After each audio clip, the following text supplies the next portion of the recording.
kitabu cha Injili ya Mathayo sura ya 3 na ya 4. Ndiyo kanisa la Mungu, tumsifuni Yesu Kristo. Karibuni sana wapendwa mahali hapa katika kipindi chetu kizuri cha usomaji wa Biblia kwa njia ya sauti. Watu wa Mungu, siku ya leo tunasonga mbele na kitabu hiki cha Injili ya Mathayo, ile sura ya 3 na ya 4. Tufungue kwa sala ili tuanze rasmi usomaji. Kwa jina la Baba, la Mwana, Roho Mtakatifu, amen. Baba Mungu, tunakushukuru kwa ajili ya muda unaotupa nafasi kuendelea kusoma neno lako. Tunaomba Roho Mtakatifu usimame pamoja na sisi. Utusaidie tunaposoma tuweze kuimarishwa na tuendelee kuwa imara katika imani, ili sote tuendelee kutiwa nguvu katika jina la Baba, Mwana na Roho Mtakatifu. Tuseme amen. Karibuni sana wapendwa, tuungane tusonge mbele na kitabu hiki cha Injili ya Mathayo, ile sura ya 3 na ya 4. Mlango wa 3. Siku zile aliondoka Yohana Mbatizaji akihubiri katika nyika ya Uyahudi na kusema, tubuni, kwa maana ufalme wa mbinguni umekaribia. Kwa sababu huyo ndiye aliyenenwa na nabii Isaya akisema, sauti ya mtu aliaye nyikani, itengenezeni njia ya Bwana, yanyosheni mapito yake. Naye Yohana mwenyewe alikuwa na vazi lake la singa za ngamia na mshipi wa ngozi kiunoni mwake, na chakula chake kilikuwa nzige na asali ya mwitu. Ndipo alipomwendea Yerusalemu na Uyahudi wote na nchi zote za kando kando ya Yordani, naye akawabatiza katika mto wa Yordani, huku wakiziungama dhambi zao. Hata alipoona wengi miongoni mwa Mafarisayo na Masadukayo wakiujia ubatizo wake, aliwaambia, enyi wazao wa nyoka, ni nani aliyewaonya ninyi kuikimbia hasira itakayokuja? Basi zaeni matunda yapasayo toba, wala msiwaze mioyoni mwenu kwamba tunaye baba ndiye Ibrahimu. Kwa maana nawaambia ya kwamba Mungu aweza katika mawe haya kumwinulia Ibrahimu watoto. Na shoka limekwisha kuwekwa penye mashina ya miti, basi kila mti usiozaa matunda mazuri hukatwa na kutupwa motoni. Kweli mimi nawabatiza kwa maji kwa ajili ya toba, bali yeye ajaye nyuma yangu ana nguvu kuliko mimi, wala sistahili hata kuvichukua viatu vyake. Yeye atawabatiza kwa Roho Mtakatifu na kwa moto, ambaye pepeto lake li mkononi mwake, naye atausafisha sana uwanda wake na kuikusanya ngano yake ghalani, bali makapi atayateketeza kwa moto usiozimika. Wakati huo Yesu akaja kutoka Galilaya mpaka Yordani kwa Yohana ili abatizwe. Lakini Yohana alitaka kumzuia akisema, mimi nahitaji kubatizwa na wewe, nawe waja kwangu? Yesu akajibu akamwambia, kubali hivi sasa, kwa kuwa ndivyo itupasavyo kuitimiza haki yote. Basi akamkubali.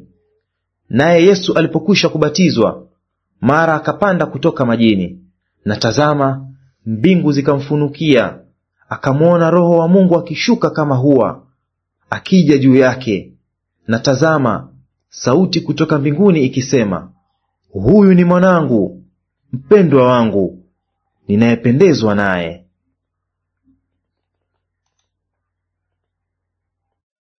Mlango wa 4. Kisha Yesu alipandishwa na Roho nyikani ili ajaribiwe na Ibilisi. Akafunga siku 40 mchana na usiku, mwisho akaona njaa. Mjaribu akamjia akamwambia, ukiwa ndiwe mwana wa Mungu, amuru kwamba mawe haya yawe mikate.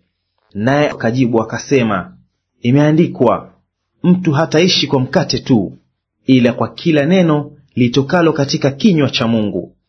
Kisha Ibilisi akamchukua mpaka mji mtakatifu, akamweka juu ya kinara cha hekalu, akamwambia, ukiwa ndiwe mwana wa Mungu, jitupe chini, kwa maana imeandikwa, atakuagizia malaika zake, na mikononi mwao atakuchukua, usije ukajikwaa mguu wako katika jiwe.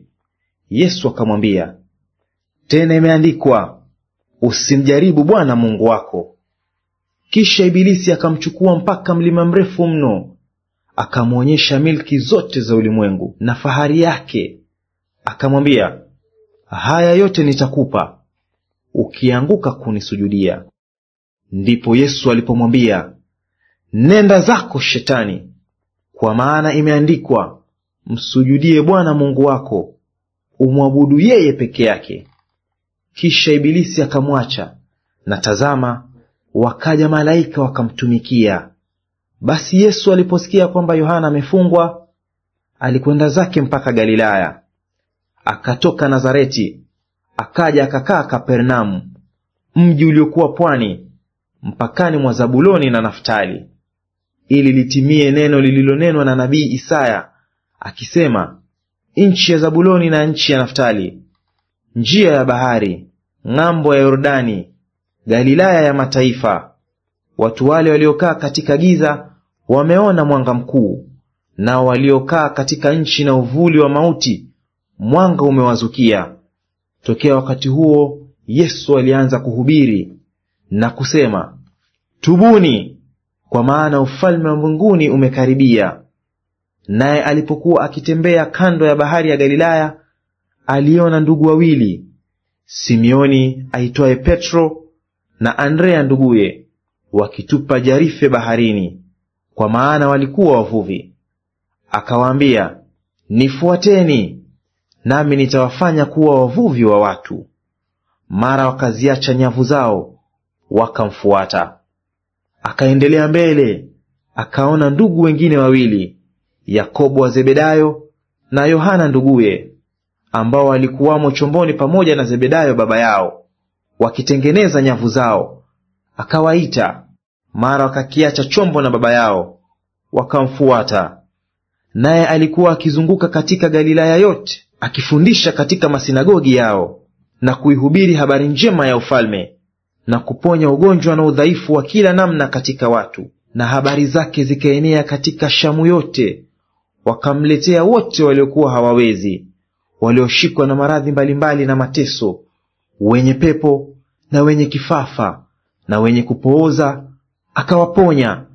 Na makutano mengi wakamfuata kutoka Galilaya na Dekapoli na Yerusalemu na Uyahudi na ng'ambo ya Yordani.